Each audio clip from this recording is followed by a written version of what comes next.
akan nilai keagungannya, yang tak terkira akan nilai kemuliaannya.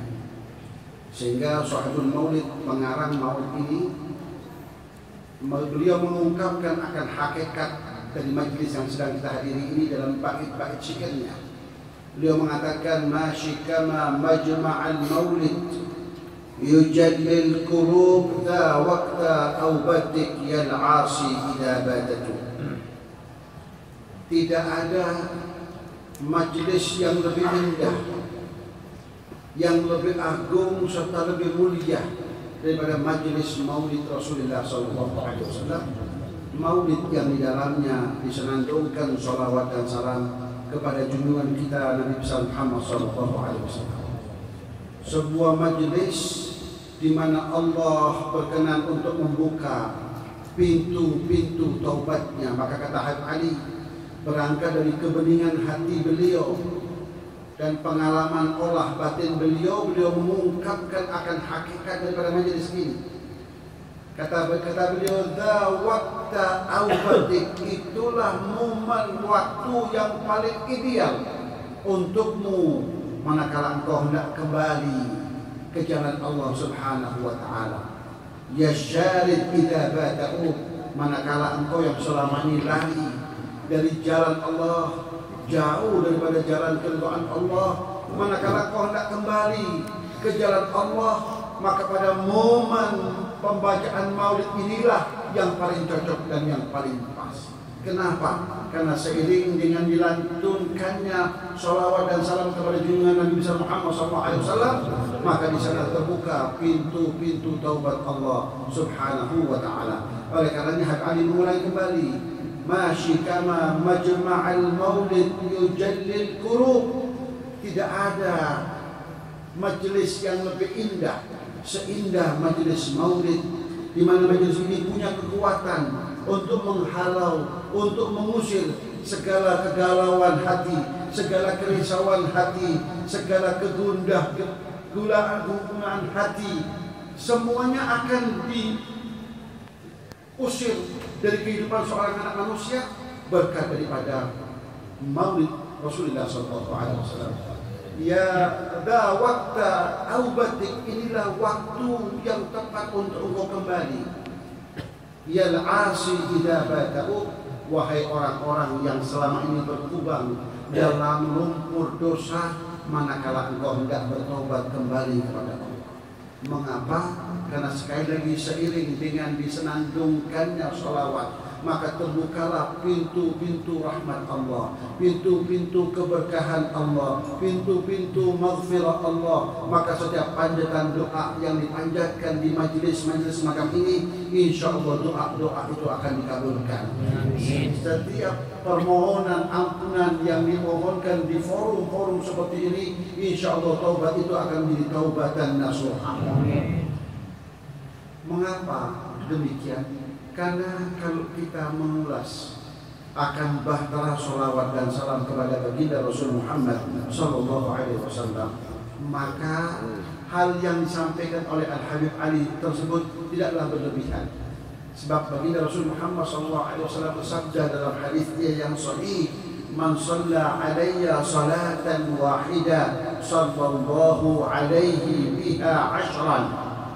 Hadisnya sahih. Barang siapa yang berselawat kepadaku 1 kali, Allah akan berselawat kepadanya 10 kali.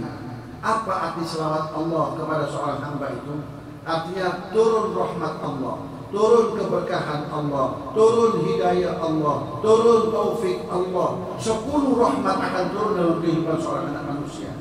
Sementara Al-Habib Abdullah bin Alawi Al-Haddad mengatakan 1 rahmat Allah saja sudah cukup untuk mengcover seluruh kebutuhan manusia, dari kebutuhan dunianya sampai kebutuhan akhiratnya, sampai ia terhantar sampai ke gerbang surga Allah. Cukup dengan 1 rahmat. Maka bagaimana dengan 10 rahmat? Bagaimana dengan 100 rahmat? Bagaimana dengan 1000 rahmat?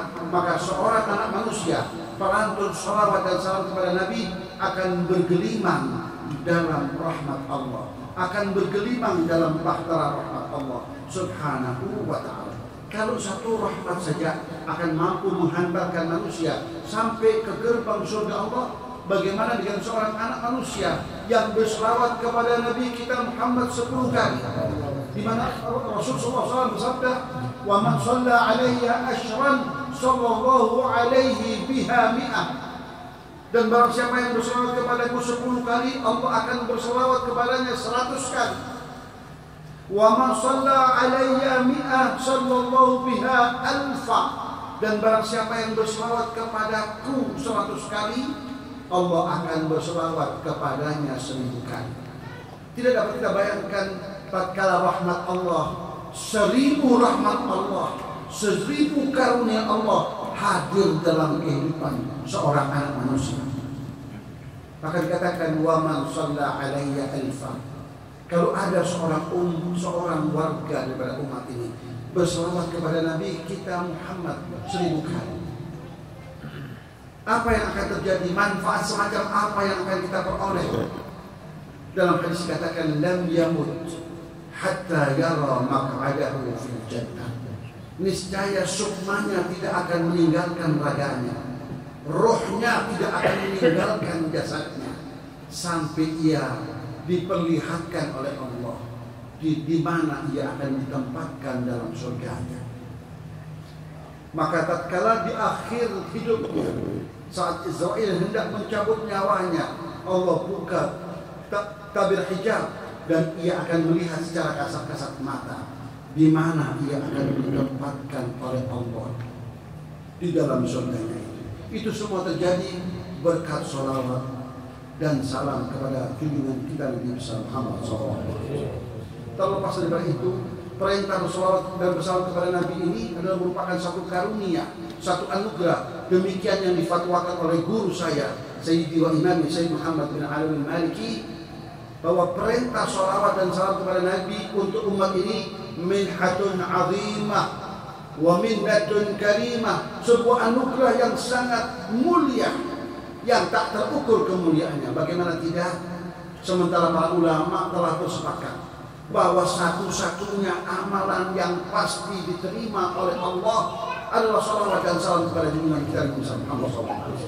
Sementara istighfar kita, tahmid, tasbih, takbir, tahlil kita untuk menjadi sebuah amalan yang dikabulkan oleh Allah, itu menunggu apakah ia memenuhi unsur keikhlasan, apakah ia memenuhi unsur kekhusyuan, apakah ia memenuhi unsur-unsur di mana unsur-unsur itu merupakan persyaratan mutlak akan keterkabulan sebuah amal.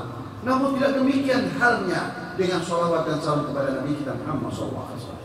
Bagaimanapun tatkala kita melantunkannya, tatkala kita membacanya, baik dengan keikhlasan atau tanpa keikhlasan, maka sholawat dan salam itu pasti akan diterima oleh Allah Subhanahu wa Ta'ala. Maka ini merupakan kesempatan untuk kita, di mana kita menyadari betapa jauhnya kita dari keikhlasan itu. Kita belum mampu untuk menghadirkan keikhlasan itu saat kita beramal. Saat kita beramal cenderung hati kita ingin dilihat orang, ingin dipuji orang, ingin dimadah orang. Itulah hakikat daripada kejiwaan kita. Maka adanya sholawat dan salam kepada junjungan kita Nabi Muhammad SAW ini merupakan sebuah karunia yang luar biasa. Maka umat ini berkesempatan untuk berbekal diri dengan sebuah amal yang pasti akan diterima oleh Allah Subhanahu wa Ta'ala, yang manakala itu kita andalkan, niscaya kita akan terhantarkan sampai ke satu makom yang digambarkan oleh setiap orang. Apa itu? Makom di mana baginda Rasul Muhammad sallallahu alaihi wasallam akan memberikan syafaat kepadanya.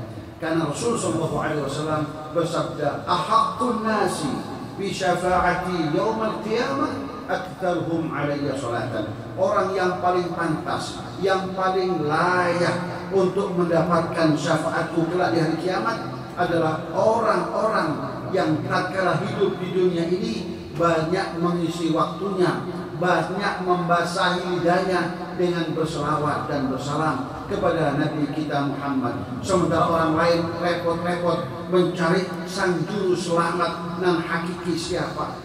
Mereka datang ke Adam, mereka datang ke Nuh, mereka datang ke Ibrahim, mereka datang ke Musa, mereka datang ke Isa. Namun jawaban para nabi-nabi itu tiada lain hanya mengatakan nafsi, nafsi.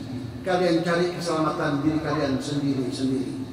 Sementara orang yang banyak berselawat dan bersalam kepada Nabi nggak perlu repot-repot mencari siapa sang juru selamat dan hakiki. Siapa yang akan memberikan syafaat kepada mereka? Siapa yang akan mengulurkan tangannya untuk memberikan pertolongan itu?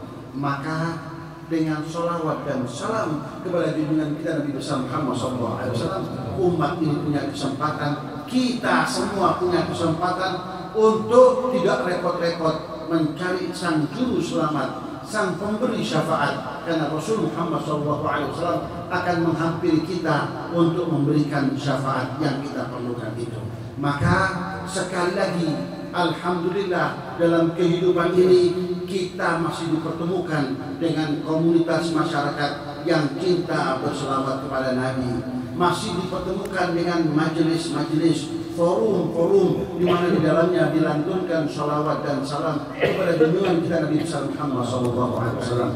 Mudah-mudahan salawat yang kita lantunkan ini akan menumbuh kembangkan cinta di dalam jiwa dan hati kita kepada Rasul Muhammad Sallallahu Alaihi Wasallam. Makin kita banyak membaca salawat, makin cintalah kita kepada beliau. Amin. Kalau itu yang terjadi, maka beruntunglah kita sebagai umat.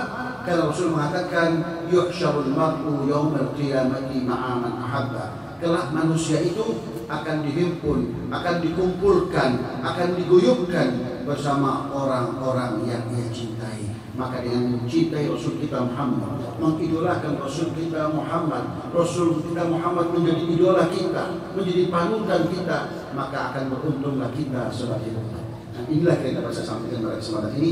Mudah-mudahan apa yang saya sampaikan menjadi ilmu yang barakah dan bermanfaat bagi kita semua di dunia dan akhirat. Dengan harapan semoga dengan bertambahnya ilmu akan bertambah pula nilai-nilai ketakwaan kita kepada Allah, nilai-nilai keislaman kita, nilai-nilai keimanan kita kepada Allah Subhanahu wa Ta'ala, sehingga nilai-nilai ketakwaan kita, nilai-nilai keislaman kita, nilai-nilai keimanan kita hari ini tentunya lebih baik daripada hari kemarin, dan harapannya di hari-hari ke depan insya Allah akan lebih baik daripada hari ini, sehingga kita akan tergolong dan terbilang orang-orang yang selamat dunia, selamat akhirat, sukses dunia, sukses akhirat, dan bahagia dunia, bahagia di hari akhirat. Amin ya rabbal alamin. Wassallallahu ala sayyidina Muhammadin wa ala alihi wa sahbihi wasallam.